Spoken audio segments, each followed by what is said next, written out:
Okay. Right. So I had a little... God, I just couldn't sleep last night, could I? Couldn't sleep for no reason. I actually think... Well, I did have one of those coffee things I bought, the little kind of... like a takeaway coffee cup that you might get from a coffee shop. You know, the little not polystyrene, you know, the little cardboard ones. But they're made by Nescafe, and they're like... You kind of just do them at home, and it's like, wow, it's like, am I just take away coffee from my own house? Like, what the fuck? Anyway, I had one of those yesterday, not today. Today I have no excuse. But I think that's what kept me up at night, because then I had 2 cups of tea, and I haven't been drinking any caffeine-based products for a long time. Or at least, I hadn't for a few days. Right to then. Okay. I don't know why I write these down. It's just, okay, basically I was watching a film and there was this scene where there was a kind of... I don't know, they were just sitting in a cinema. It was Bo Burnham. He's the big sick, and Bo Burnham was sitting next to the female comedian who was in that film. And they were talking about how terrible Kumail Nanjiani's performance was or whatever in that thing, and making a few jokes. And I just... envisioned in my head him saying, "Do you want to suck my penis?" Because it would be so out of place. And she'd be like, what the fuck, no.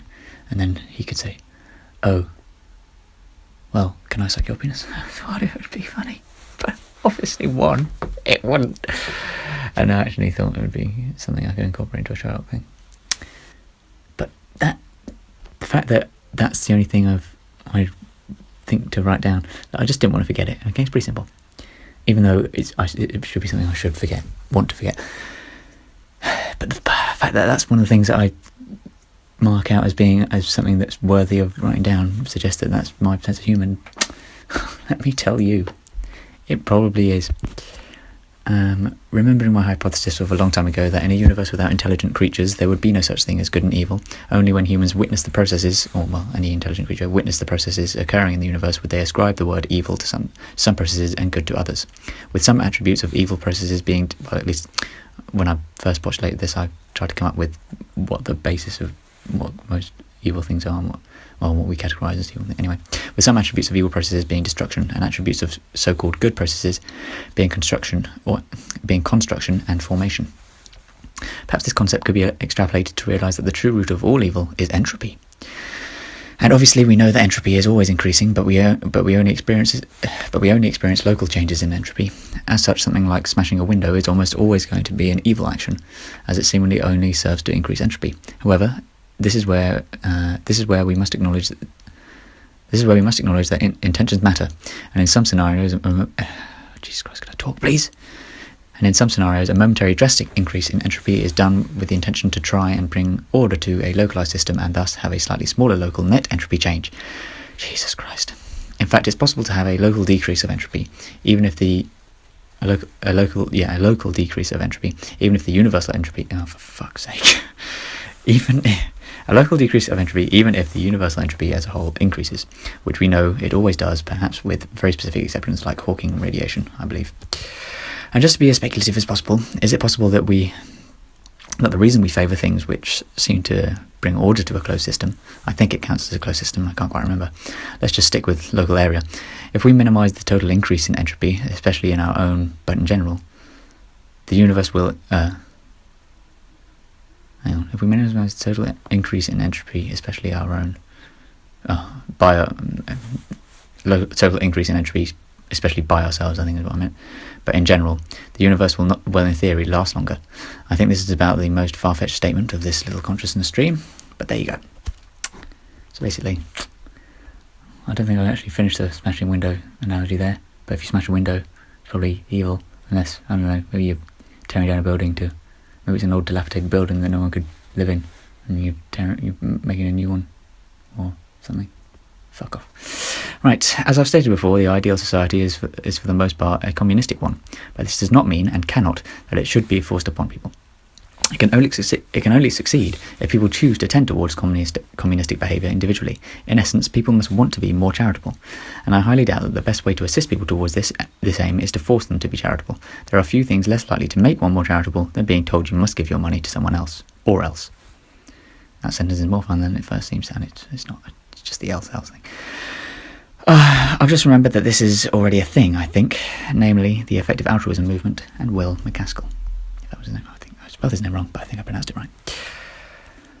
Mental health update. I watched a film yesterday, and for very brief and very sparse periods of time, felt something. However, these feelings were not good, other than the mere fact that they were feelings, nor were they either particularly strong or lasting. And I've got a supposed therapy session coming up, although the specific form is cognitive behavioural therapy. And after completing this sort of pre-session homework, I am not hopeful for how much it is likely to impact me. Whilst completing the extremely patronising booklet, I get the feeling they're used to slightly lower denominators. Way to be an elitist, Ollie. And with good reason. Hang on. Oh, with good reason that they're... Never mind. And with good reason, I imagine... Well, when I say low income... I think I explained it here anyway. With good reason, I imagine suicide is a more common... And with good reason, I imagine suicide is a more common trait in less well-educated and more economically challenged individuals than I. And justifiably so. I expended more ink collecting grammatical and spelling errors... highlighting grammatical and spelling errors than answering the questions, and found their supposed success stories less than compelling. I just don't think the problem they're seeking to fix is the problem I am facing. One of the tasks I was supposed to carry out was to prepare a plan for tasks that I would complete throughout the week and set essentially achievable goals to ease myself into a routine of doing things I otherwise would not. But then the examples they give were nothing like what might trouble me. Things like doing housework and organising to meet friends, and also taking out the bins as well, are not challenges to me, other than my desire to do them. And I realise that in many ways that is the point, to do things you don't want to do. But then you can look back and be proud to have done them. My point is, I don't even want to have done them. I also realise that these tasks may be meaningless to me, but the aim is to find things suited to the individual, but this too fails to address the problem I am trying to solve. Now, I know that most people would dismiss this as a movie stereotype, movie stereotype of someone who wants to be seen as a struggling genius, but I'll dispel that myth by explicitly stating I am not a genius, my past is my proof. People would go out of their way to misconstrue what I will say.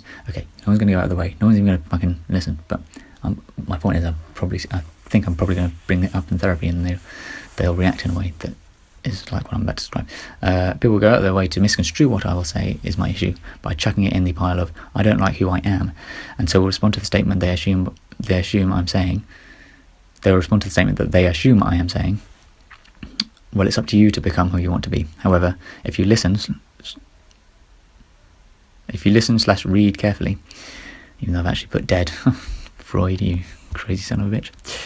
If you listen / dead carefully, apparently, you just see how this doesn't apply to my situation. I understand and acknowledge both the ambiguity and seeming incoherence of my following statement, but am adamant of its meaning. My problem is, I do not want to do what I want to be. Okay, that's pretty pretentious, you fucking twat. Anyway, the medium through which I'm publishing, if I can call it that, well, I can, I'm just not sure I should, these ramblings is probably not best suited to the content within them. They read far better than they sound, as evidenced by my reading them. And on top of that, they don't read very well at all. Again, some kind of self-deprecating pretentiousness there. I don't think it would be right for me to have children, because there are children in the world with a far greater capacity for happiness than most children of mine would likely have, that are having their potential happiness stolen from them by simple misfortune of the temporal, spatial, or parietal nature of their existence. Parietal, I think, is a word. Well, I think it's the word I mean. If it means to do with parents, then yes. The final therapist scene in... Not to do with priors, right? Okay. The final therapist scene in the Pickle Rick episode really struck a chord with me. I don't want to be seen as believing myself to be closely associated with Rick, although of course there's nothing I'd want more than to actually be him. The man has a show about him that does nothing but make a spectacle of his brilliance, and yet everyone wants him to succeed and still views him as a hero with justified emotional struggles. But the therapist's line that went something similar to, some of us are willing to work, others would rather be dead. That wasn't actually it. I can't bother to listen to it again.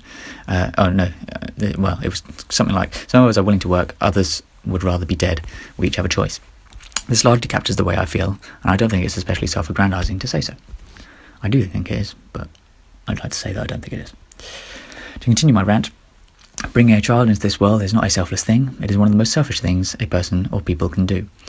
You are doing it in order to make yourself feel a certain way, and the desire it satisfies is one of the most primal ones we have.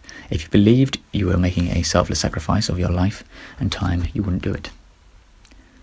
Everybody only ever acts in their own self-interest. The only thing that changes is what those self-interests are.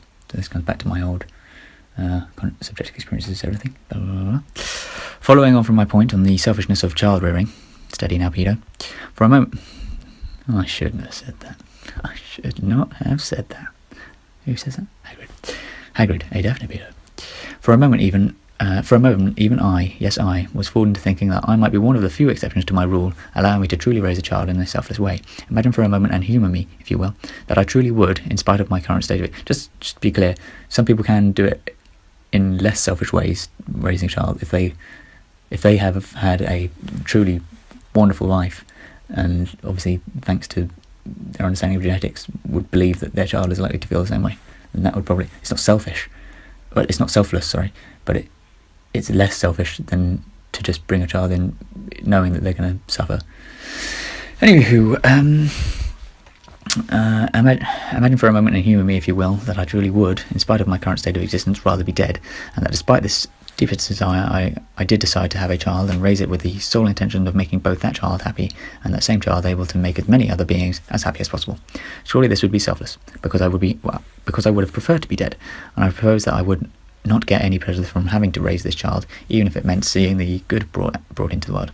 But of course, even in this scenario, self-interest takes a form of not immediate pleasure on the surface, or even on many of the upper layers toward the surface, but deep down, I would have to be acting to allow myself to draw some feeling or belief about how my involvement in the process is meaningful. We want to be part of a war. That's when we're happiest, or at least most fulfilled. I shall use feminism for this example, but anything would work. It must feel so nice to feel like you're a part of something important and bigger than yourself, something that doesn't just affect you, that needs to be done to right injustice in the world, or in the universe. To know that you're on the right side, the just side, to have that sense of meaning and purpose. Nothing gives you more purpose than to fight for a cause and to fight for what you believe in, against a common enemy or opposition. We all do it. Atheists, believers, feminists, actual wars, like those with national interests at the heart. Bronies, Liverpool fans, Yeovil fans, Yankee fans, H3H3 fans and Jake Paul fans, scientists and non-scientists, right-hand wankers and left-hand wankers. We all do it. The war thing, not the wanking, although we all do that too, obviously, often in response to the hormones brought on by the wars. Accepting this, perhaps we'd be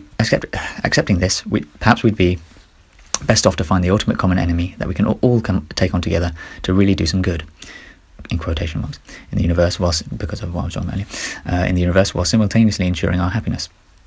After my earlier postulation, perhaps entropy is the enemy. Although this might lead to the final solution being something like converting the entire universe into a collection of diamond-like structures, but this too would only serve to increase entropy. Perhaps instead then, we could unite against unhappiness, as simple as that sounds, and possibly too vague. Suffering, maybe? Unite against disunity? I think that's a word. I don't know. The opposite of unity, whatever. Sparsity. I don't know. This is sparsity. I think about things so you don't have to, but really you should. So I'll do it for you. That was something stupid I said. Religion really is just Santa Claus for adults. From the idea that people who figured out he's not real. From the idea that people who figured out he's not real, having a responsibility not to ruin it for... Oh, okay. Religion really is just Santa Claus for adults.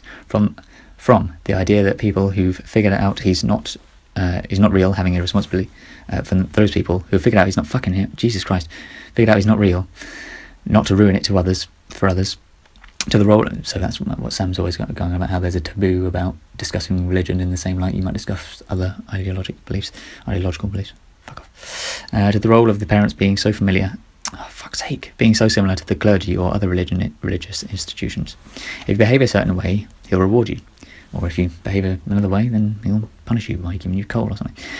You must have faith in him or on insufficient evidence. Actually, belief in Santa Claus is probably more understandable, because at least from the child's perspective, there is seemingly strong evidence for his existence. The parents claim to have solid evidence that he does exist. They've either seen him or something. They've seen him or something else. And they lie about the origin of the presents the children receive. But why would a parent feel the need to lie to their own children? So surely that's the child saying, why would their parent lie to them? I wouldn't be surprised if it was created by Christians as a form of induction training for children. It takes exactly the same form as Christianity does in adults, and yet these same adults manage to never apply the same logic to their Christian God that they do to Santa. They must just never make the connection. All this talk of the North Korea situation devolving into World War III, is that really what it would be? Surely a world war would require sides of comparable size. If a war does break out between America and North Korea, who the fuck would side with North Korea? Russia? China? I mean, I know Russia seems to have it in for America right now, and has fairly strong ties with North Korea too, but really? World War III in support of Kim Jong-un? Okay, so that was actually a 15-minute and 30-second one, only if I stop it right about now.